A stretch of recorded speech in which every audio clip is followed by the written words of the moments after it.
Бирөөнүн атын минип качкан акын Болот Назаров кармалды.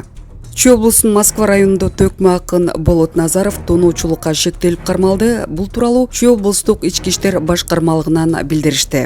Маалыматка ылайык 7 ноябрь күнү милицияга Беловодская айылынын тургуну арыз менен кайрылган. Арызында ошол эле күнү Чоң Арык айылындагы талаада белгисиз эркек киши баласы минип жүргөн айгырын сүрөткө түшүп алайын деп сурап алып, анан мингенден кийин баласына күч колдонуп атын минген боюнча изин жашырып кеткенин айтып чара көрүүнү суранган. Бул факты боюнча 8 ноябрь күнү кылмыш иши козголгон. 9 ноябрь күнү ыкчам иш-чаралардын жүрүшүндө кылмыш жасаган адам 1993 жылы туулган Н.Б. аттуу жаран экендиги такталып, ал кармалып убактылуу кармоочу жайына киргизилген. Уурдалган жылкы буюм далили катары алынган деп билдиришти облустук милициядан. Учурда тергөө амалдары жүргүзүлүүдө.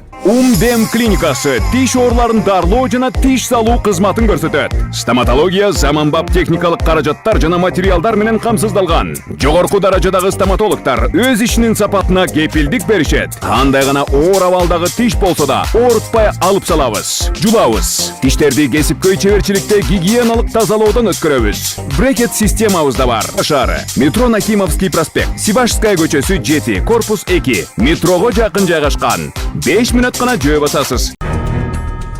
Олжубай Шакир Фейсбуктагы баракчасына жазды. Анын маалыматына караганда, Болот Назаровду тойго ырдаткан чакырышып, аягында чепкен жаап, ат мингизишкен. Кийин белек катары берилген жылкыга чейин уурдалган деп ырчыны камап коюшкан.